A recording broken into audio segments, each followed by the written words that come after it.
Nous allons voir ensemble le loup de Violette Craft, qui est présenté juste derrière moi. Je l'ai réalisé dans les tons bleu-vert. Je vais vous montrer les outils et les matières que j'utilise pour pouvoir le confectionner. A tout de suite!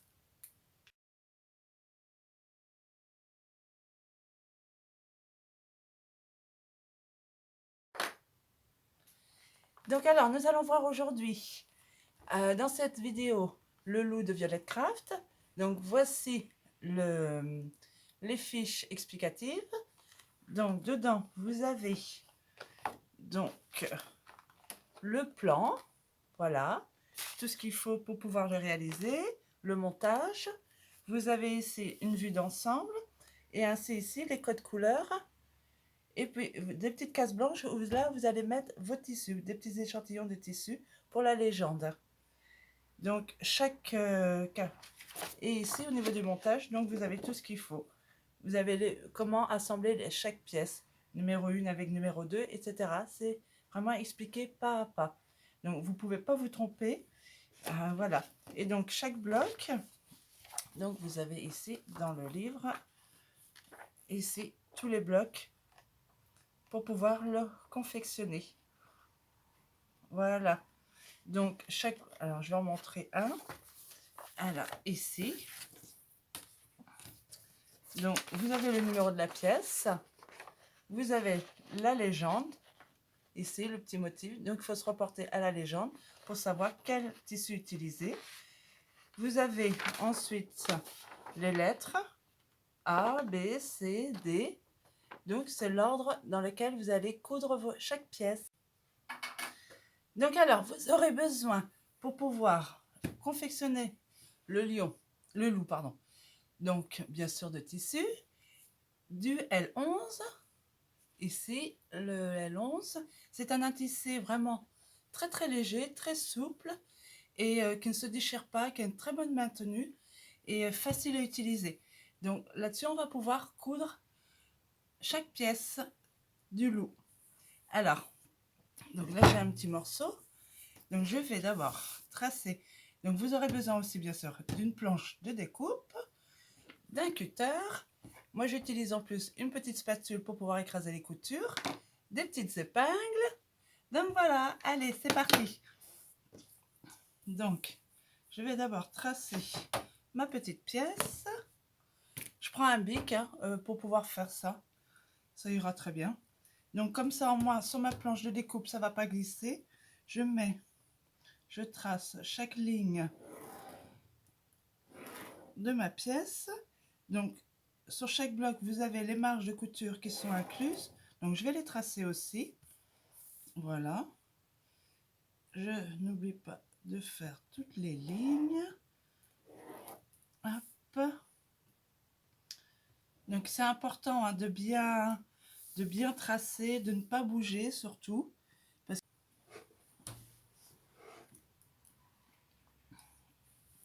Donc là, je trace les lignes. Donc c'est vraiment important de ne pas bouger. Il faut vraiment que ce soit pareil parce que quand vous allez raccorder après les blocs, si vous avez si vous n'avez pas bien tracé, préparé chaque pièce, ben, vous allez avoir peut-être des petites surprises lors de l'assemblage final. Donc voilà. Donc j'oublie pas mes marges de couture. Voilà. Et je note aussi chaque pièce. Et je le note dans le sens, hop là. Donc je note bien dans le sens comme c'est écrit ici. Donc moi c'est la pièce 45. Là c'est le D. Là c'est le B. Ici le A. Et là nous avons le C. Voilà. Tac. Ensuite je vais couper grossièrement au cutter. Voilà, parce qu'on n'a pas besoin de tout, ça sert à rien. Voilà. Donc, je prends ma petite fiche. Donc, je commence par la lettre A, tout simplement. Donc, la lettre A, ce sont des petites croix. Je regarde ma légende. Donc, c'est mon bleu moyen. Donc, j'ai tracé de ce côté-là. Mais par contre, les tissus vont aller ici de ce côté-là. Voilà. Donc ça, c'est important, toujours bien garder. Ici, c'est marqué, je mets mes tissus l'autre côté. Parce que vous avez l'effet miroir. Hein. Alors, le A est ici. Donc, la première pièce, on la pose toujours. Voilà. Donc, je mets ici. Je fais attention que le tissu couvre bien la pièce A. Et surtout que ça déborde. Donc, hop là, je vais mettre une petite épingle pour pas que ça bouge. Voilà. Hop. Donc ici, elle s'arrête ici, ma pièce A. Donc je vais plier. Tac. Et je vais couper en n'oubliant pas la marge de couture surtout. Parce que ça, c'est important. Donc là, ça s'arrête ici. Donc je vais plier ici. Voilà. Et je coupe en incluant la marge de couture. Donc ici, c'est la pièce A. Je plie. Et je coupe. Voilà. Donc, voici notre pièce A. Voilà. Donc, maintenant le B, ici.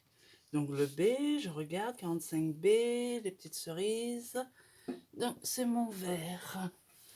Voilà. Alors, le B. Donc, A, B. Donc, je vais coudre sur cette ligne-là. Ici. Donc, là, c'est ici. Je prends mon tissu, peu importe.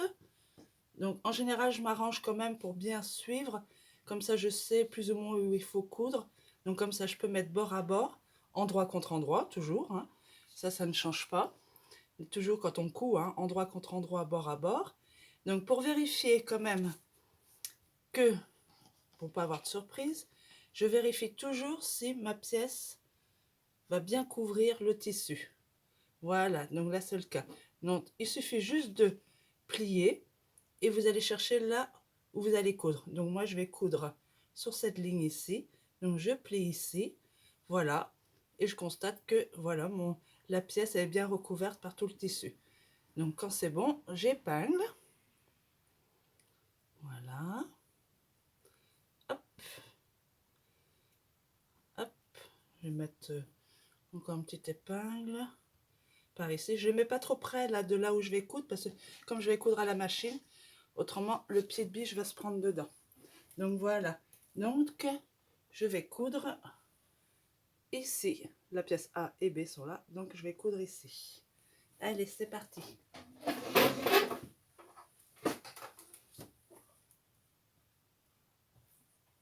Alors.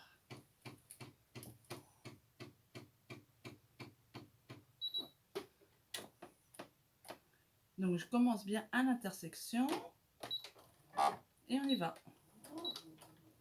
Je fais toujours un petit point arrière.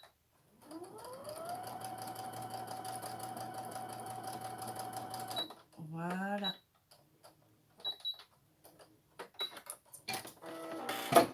J'ai cousu ma pièce B. Donc, j'enlève les épingles. Hop, je retourne ici. Et je vais écraser la couture. Voilà, je prends un petit frottoir comme ça, c'est pas mal. Je mets le doigt dans le petit rond et j'aplatis bien. Voilà, quand c'est aplati, je retourne, je mets bien à plat, comme ceci. Voilà, donc ma pièce B, elle est là. Donc elle est délimitée, on voit par les traits. Donc je vais couper tout autour en incluant les marges de couture. Donc ici, donc je plie comme ça. Tac. Quoique là, il y a déjà la marge de couture ici, donc hop, il n'y a pas besoin de... Et ici, donc là, je vais plier ici. Voilà. Et j'inclus ma marge de couture, ce qui est important. Voilà. Donc, nous avons la pièce B. Ensuite, donc je vais couper un peu l'excès. Donc, je rabats bien ici la pièce et l'intissé ici. Je mets bien, comme ça, il n'y a que les marges de couture qui dépassent. Hop, je prends ma règle. Je mets ma marge de couture. Hop, je vais mettre un peu moins. Et je coupe Comme ça, j'enlève un petit peu l'épaisseur. S'il y avait trop de tissu, j'enlève l'épaisseur. Hop, et je remets un petit coup de frottoir pour aplatir la couture. Voilà. Donc ça, c'est fait. Nous avons ensuite la pièce C. Donc je suis A, B, C. La pièce C, elle est ici. Elle est ici. Donc je vais coudre ici. Je vais coudre ici. Donc C, C, C, C. Je regarde mon dessin pour avoir le motif. Les petites fleurs, c'est le bleu foncé. Hop. Je prends mon tissu, je le pose, toujours bord à bord et endroit contre endroit. Je vais vérifier avant de coudre que ma pièce, eh ben non, là il manque un petit bout de tissu. Donc j'ai plié ici, donc je vais décaler un petit peu. Voilà, toujours bord à bord, je replie. Donc là je vais coudre sur le trait, donc je plie sur le trait. Voilà, donc là c'est bon, ma pièce est bien recouverte avec la marge de couture. Je mets les petites épingles. Hop, pour pouvoir tenir l'ensemble.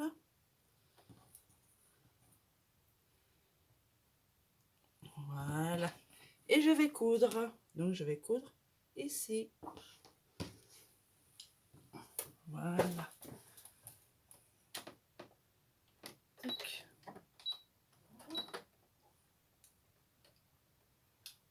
Petite marche arrière. Et on y va.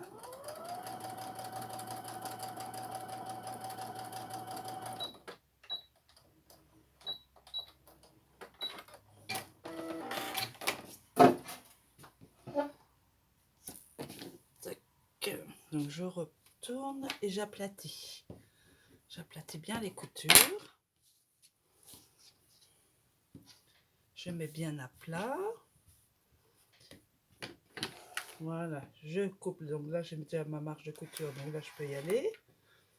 Hop. Ici, c'est pareil, j'ai déjà ma marge de couture. Et ici, donc je vais plier. Parce que ma pièce C, elle est là. Donc je plie ici. Hop. Et je coupe avec ma marche. Voilà. Tac. Donc je vais enlever un peu l'excédent. S'il y a un peu trop de tissu, j'enlève. Enfin l'autre côté, parce que pas couper l'intissé quand même. Hop. Voilà. Ça, c'est fait. Un petit coup de frottoir. Ça évite de sortir le fer. Et puis c'est plus rapide et ça fait moins mal que l'ongle. Alors, et maintenant, donc je vais coudre la dernière pièce, le D. Donc D, je regarde mon schéma. Les petites croix, c'est le bleu moyen. Donc je reprends celui-ci. Non, je reprends celui-là. Non, je crois que je me suis trompée. Bon, bah, c'est pas grave. De toute façon, c'est pour avoir le principe. Les croix, les croix. Ah oui, j'ai inversé. Bon, bah, c'est pas grave. On va prendre un autre tissu. Et on va faire. Donc, on va prendre là ici. Voilà. Donc, comme je vais coudre là, le long, donc c'est-à-dire ici, donc je mets bien bord à bord, endroit contre endroit. Voilà, je plie pour vérifier, toujours pareil. Là, c'est bon. Donc ma pièce recouvre bien le tissu. Donc là, je peux épingler. Tac. Les épingles sont ici. Hop. Et voilà. Allez. Et je couds.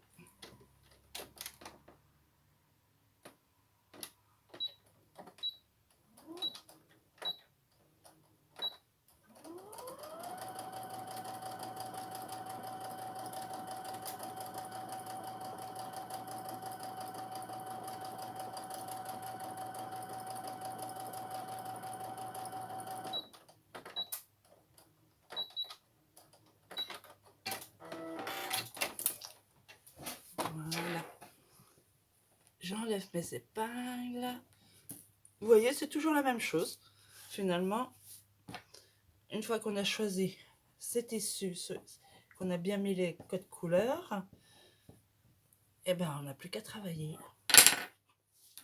Et ça se fait tout seul. Allez, donc là, de toute façon, toutes les marges de couture sont incluses. Donc là, j'ai plus qu'à faire juste ici. Voilà. Puis je vais dégrossir un peu. Ici à l'intérieur. Donc je rabats ça, je rabats ici. Là, je prends ma règle. Tac. Et je vais couper un petit peu l'excédent. Voilà. Et voici ma première pièce. Elle est faite. Un petit coup de frottoir. Voilà. Tac, j'enlève ça. Donc voilà, donc nous avons vu comment je réalise la couture sur un tissé grâce au L11. Donc chaque bloc, je vous ai montré ma façon de faire. Donc moi je dépose d'abord le tissu, je le couds et ensuite je coupe la pièce. Comme ça, je prends ce que j'ai besoin. Et je suis sûre que ça va dans le bon sens aussi. Voilà, bon bah j'espère que ça vous aura plu. Et puis on se retrouve bientôt. À plus les filles.